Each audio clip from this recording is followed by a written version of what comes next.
All right, as we said, the Redskins losing a heartbreaking fashion, a last-second field goal.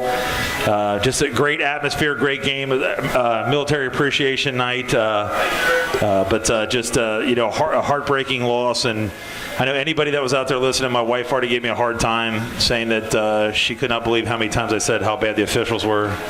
I caught it too. We get a lot of people saying stop bashing the officials. So yeah, we I think at one point we had 30. I got the stats. All right, give it to me. Here, I'll go through the stats real quick. Let's talk about the penalties real quick.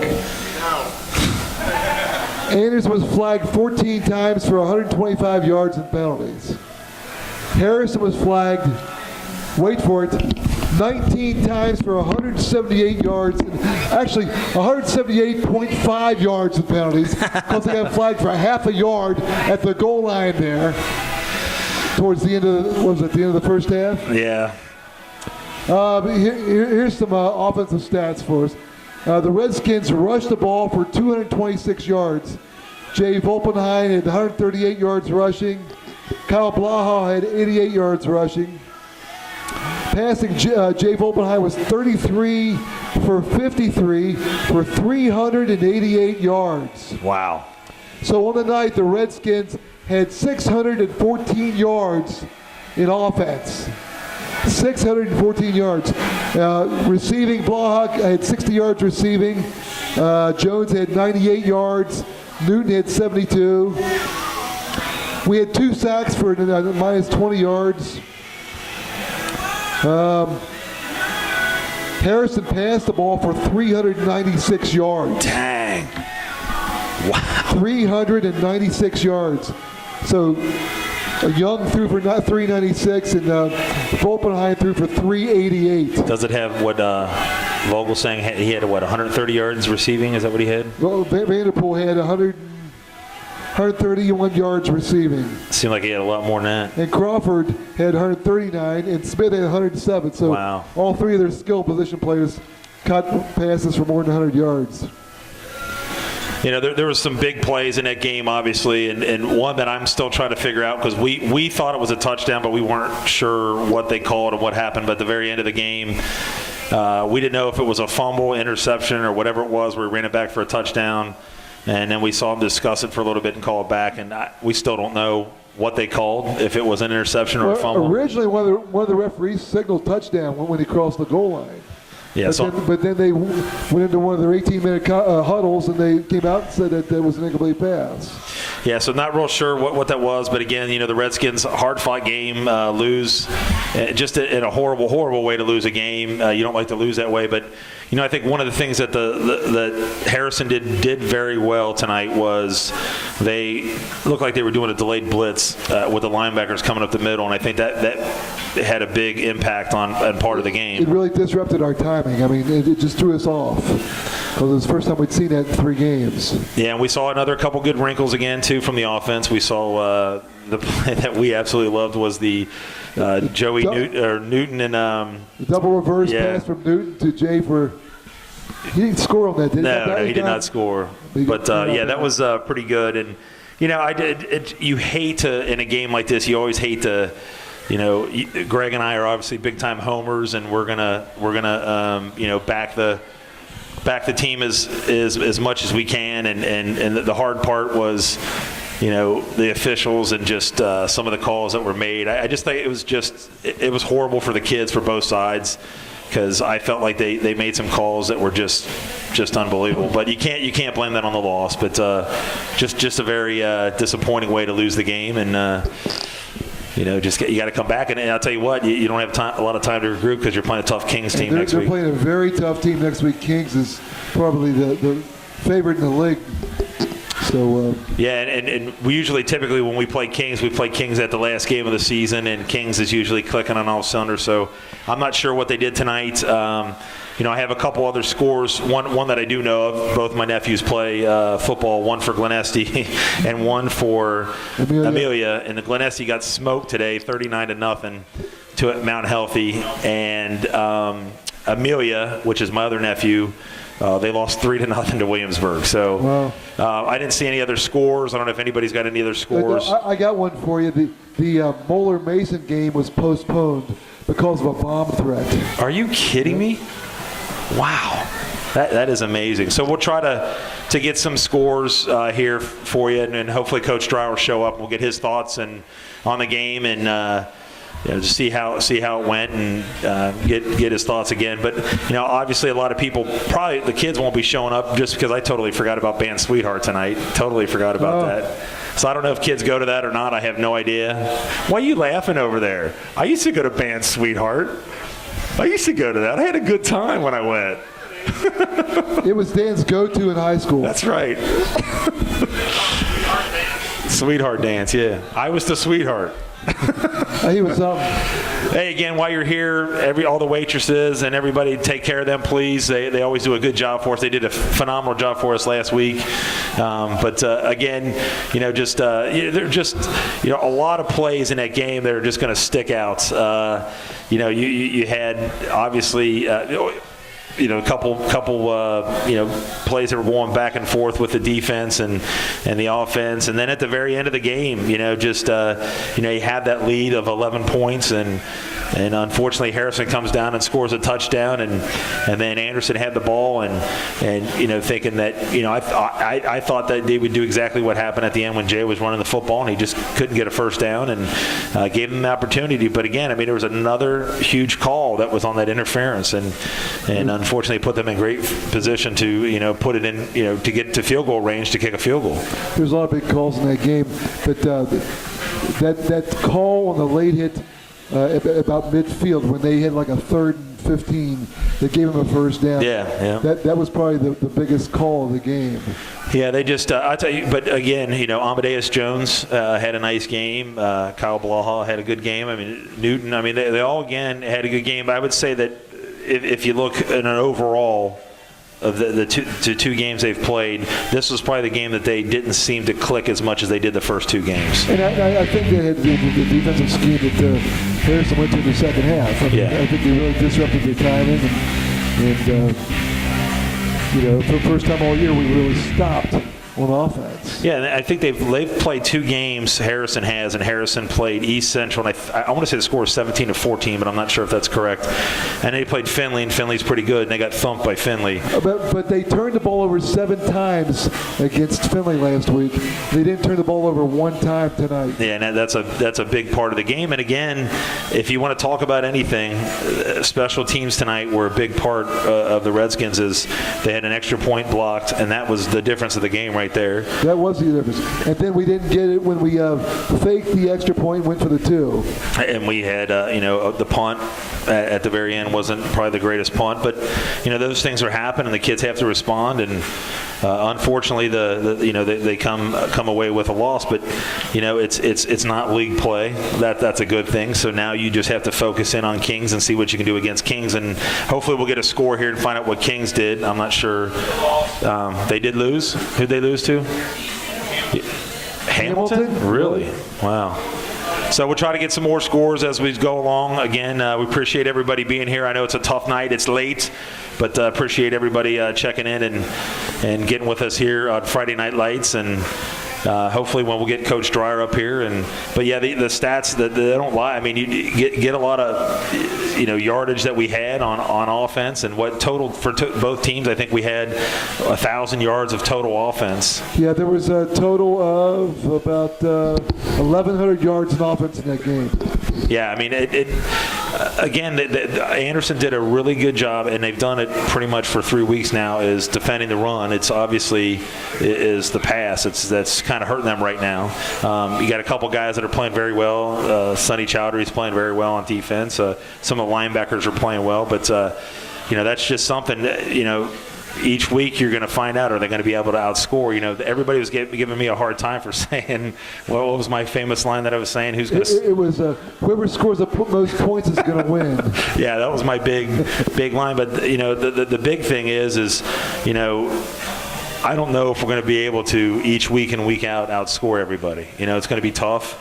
They got the offense to do it, but it's putting a lot of pressure on that offense. And defense, again, there's sometimes that they played very well, and there's time. I mean, what we talk about we had 3 opportunities or 4 opportunities where they had a 4th down, and they stopped them. Right.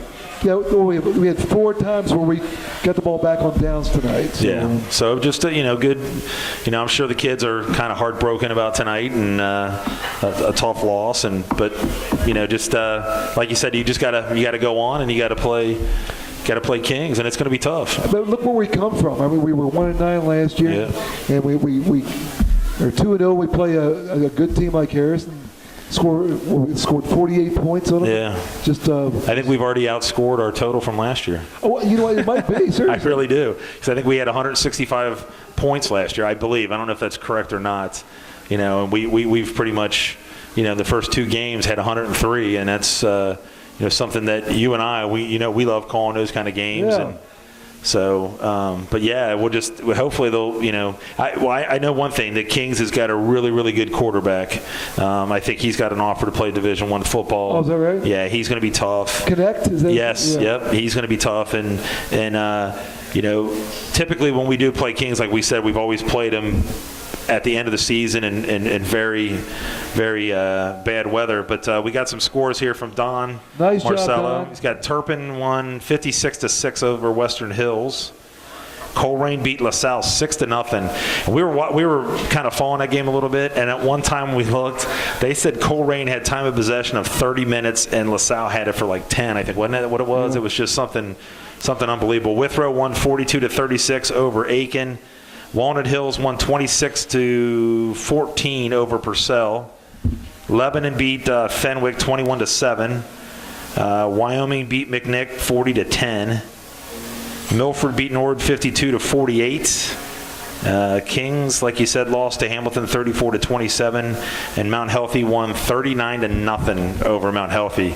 And that right there. Over who? Mount Healthy beat Glenessee. That ought to tell you some of the things too in the way the public high schools are. A lot of times you see, Anderson has that thing where they're really good and then they kind of go down. Glennessee's going through that right now. They've been good for 2 or 3 years now, and then all of a sudden.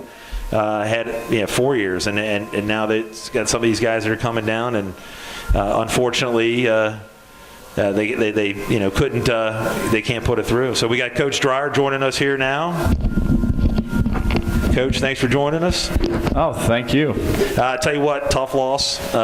Very very exciting game, and always Johnny talked to you about that. Is always an Anderson and Harrison game is always a classic, and this one was a classic. Absolutely, and I just wish we were on the other side. But I think our kids realize not to take games for granted after tonight, and I think we did a really good couple things on the field. Like you look at yards and how we developed an offense throughout the night, and we had 2 or 3 possessions where I wish we could take back, and I think our kids are going to be looking at themselves tonight and going to change some things. I'm really excited about kind of like the next step of our program, because it's going to be a big process this week. Well, defense, not that last drive, but the drive before that, we had a huge sack, and that was a big play in that game, and then we were going nuts up there. And that was really one of the first times we put pressure on Young all day. That was a big play. Absolutely, and I think the pressure of the quarterback, we didn't really get much pressure off tonight. I think our defense is going to look at it tomorrow morning about how much time he had inside the pocket the last 2 weeks. And I think our D-line has the pressure of the quarterback, squeeze the pocket down, and make sure he can't get outside it and make some easy throws. And we're going to work on that this week.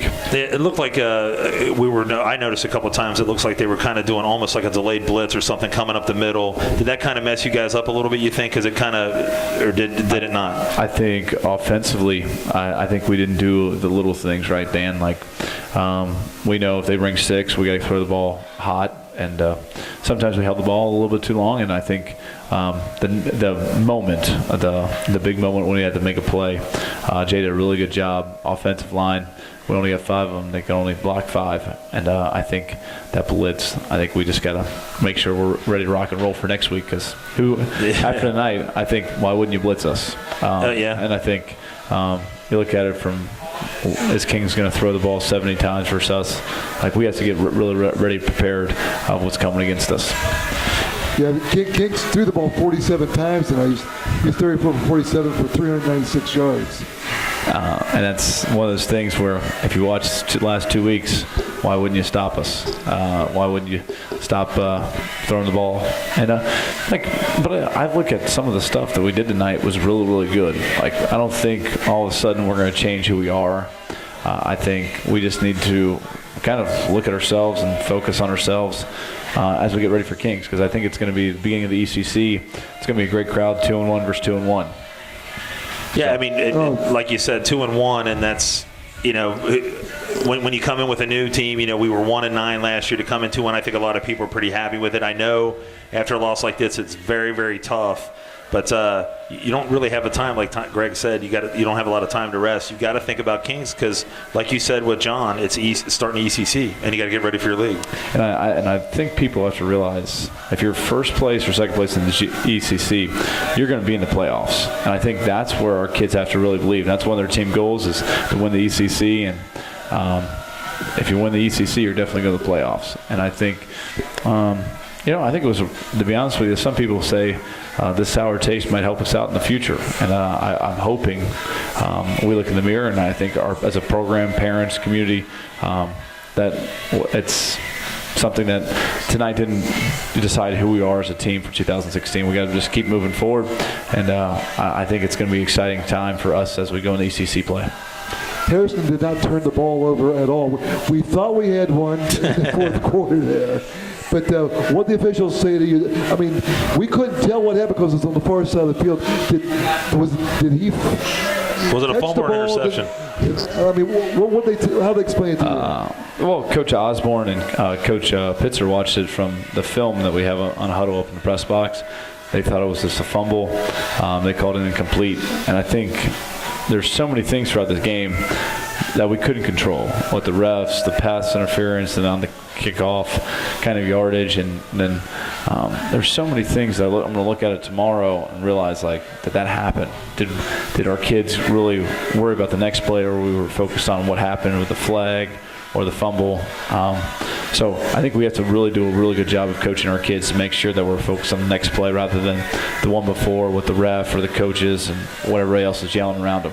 I think you guys did for the most part, yes, and I think Harrison did not. No. I mean, Harrison had a lot of penalties, had a lot of unsportsmanlike conducts. But Evan, we've been doing this for a long time. I have never seen this many, and I know you probably don't want to say anything about the officials, but it was unbelievable to me. I have never seen, as I said on air, incompetent officials, because that's what I thought they were. I mean, I really did. I mean, they had a huddle every single time, and it took a lot of time. I mean, to make the call and get up there and let's go. I know you don't want to talk about it, but it's getting me fired up still. I think when I look at it, and as a coach tonight, there were so many things that I was like, what's going on out there? Why do we have to huddle so much? What are we talking about? Why are we talking about? Exactly. We should just make the call and move on. And if you look at the game and the pace of the game, the pace of the game was very slow due to them. And I think, I totally agree. Every time I meet with officials before the game, Dan, I make sure they're evaluating this effort and spotting the ball. If you call a penalty, you call a personal foul, okay, that's fine, but hustle your tail off. Exactly. Quarter 1 through quarter 4, and I'll grade you out from there. But those are the little things that I just tell officials before the game. On the extra point where Jay ended up standing up and rolling right, was it a planned play or was it a low snap, or what happened on that? It was not a planned play, and I think people have to realize that. I feel really confident in Willie Johnson. The ball was snapped a little bit low. Jay felt like he needed to call a fire call, and just had a missed opportunity. And if he catches it, people are in love with me. When he doesn't, people are probably thinking like the fake field goal before halftime. Right. And I really feel like that's how I'm going to play the game. That's how I'm going to coach the game. And we're going to be on the aggressive side. And does it hurt and make me really rethink all those things? Probably a little bit. But I like how we coached. I think we just got to fix a little bit of defense, pressure the pocket, and offensively we've got to make sure we don't let drive slip away. penalties. How he started the game was not very good. Well, I think a big thing to start the second half, I mean, Kings did a nice job driving the ball right down the field. I thought they did a really good job, and I think they, for the most part, stuck to their game plan. They got out of control a couple times with penalties and that, but you got to take your hats off to that coaching staff. I thought they did a pretty good job tonight trying to calm your offense down a little bit. It worked for a little bit, but then sometimes it didn't. But for the most part, they did a pretty good job. I think Dan, I was telling Coach Pitzer and Coach Sander before the second half started, we needed 4 possessions to win the game, and we had 4 possessions and we scored out 3 out of 4. Yeah. And that one kind of stings me a little bit because I just knew that it was going to slip away if we just couldn't finish the drive and finish the game. And that's the stuff that winning teams do, winning programs do. And tonight, as we build this thing back up, we're going to be just fine. And I think offensively, some people would be loving how we're playing right now. And defensively, we just gave up so many explosive plays. It was like we just have to improve our tackling space. And that's one of those things where we play tag every day, and we're going to get back at it. I'll tell you, everybody loves watching the offense. It's fun to watch. I mean, you're going to get fans continuing to pile into Brown Stadium just because of that offense. You've got some really good skill position players. I'll tell you that. I'm really happy. I saw Jake Newton really want the ball tonight, and I'm so happy with the senior leadership. But as we move forward, I think some of those juniors are going to finally step up and step up to the plate. And I think a lot of different guys caught a lot of different balls. I was different receivers. Amadeus Jones did a great job tonight blocking and then going out in space, and Kyle Blaha out of the backfield. So many little things were going on, really, really good for us. And then when the things were very bad, we kind of got exploited a little bit. And I'm excited about, you look at our O-line of how many times we threw the ball and rushed the ball tonight.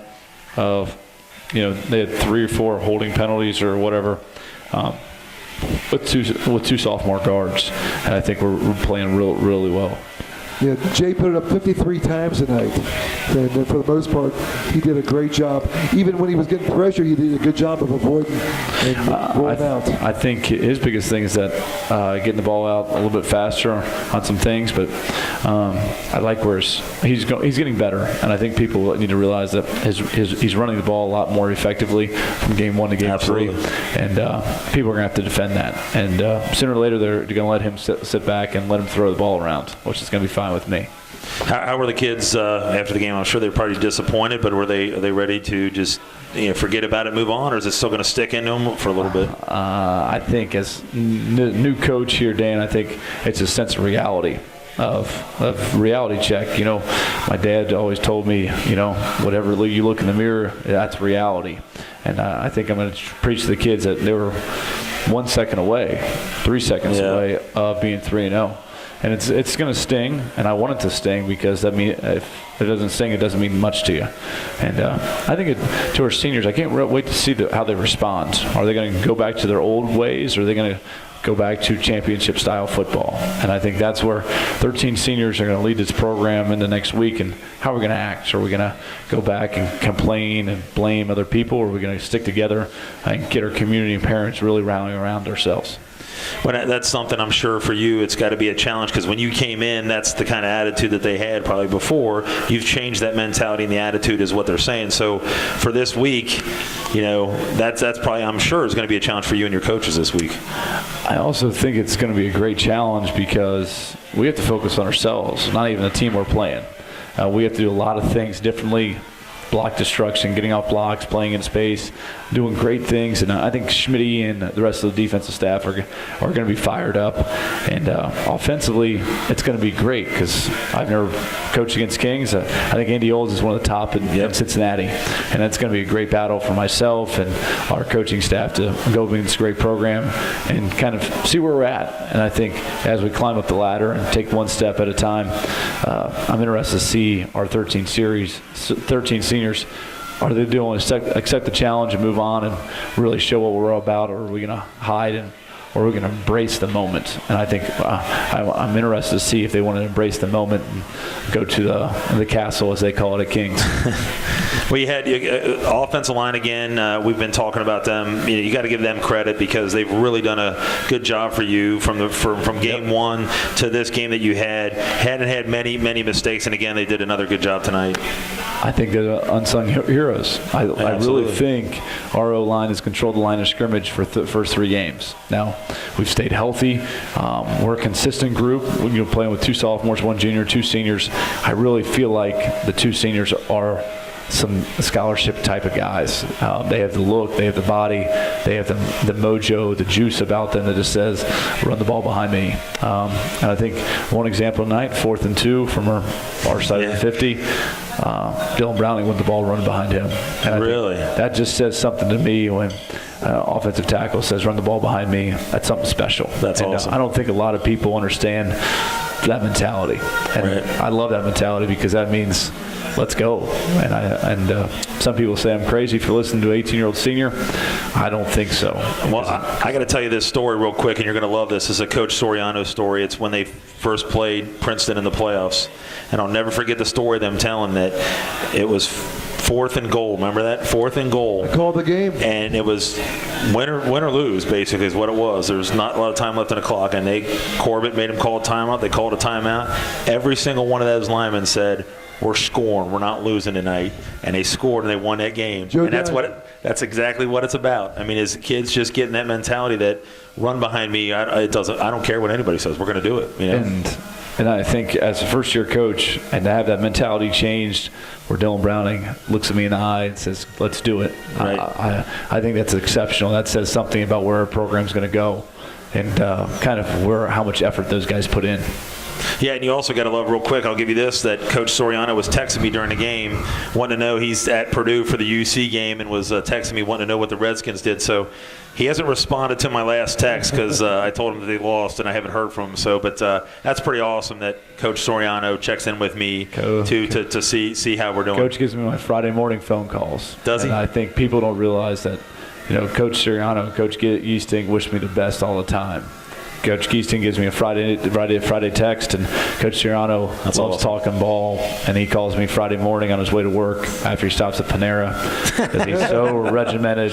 The guy, and I think that's so funny because everyone's like, "Oh, what's your relationship like?" I'm like, Vince is a Redskin through and through, and absolutely gives me advice, and I truly appreciate that. And every time I see Jeff, he's all in, and he wants to make sure our program's heading forward. And I just love it. I love the tradition of being around those 2 guys. That's awesome. That's a good thing.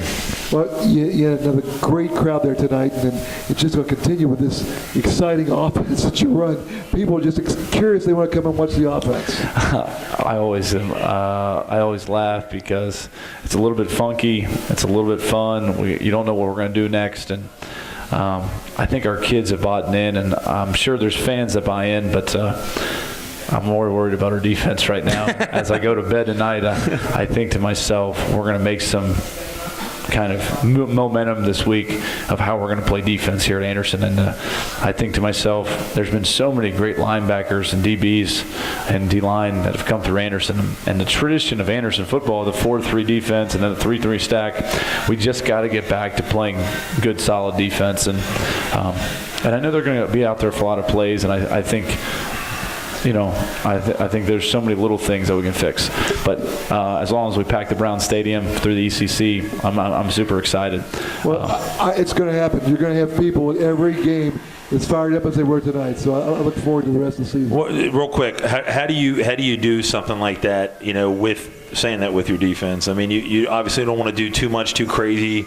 What are some of the things that you think that you can do? Is it personnel? Is it what kind of things do you think you might want to do? I think personnel, but I think just challenging our guys of how much preparation did they do the same as the first week, Dan? Right. And I think Harrison Hill made a great comment at our Thursday meeting he went back to Northwest of how energized and how our defense looked compared to now.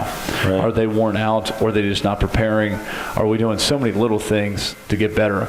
And those questions are going to be answered tomorrow on film. But I think some of those coaches are going to have some ideas to create an atmosphere that we're going to be very successful.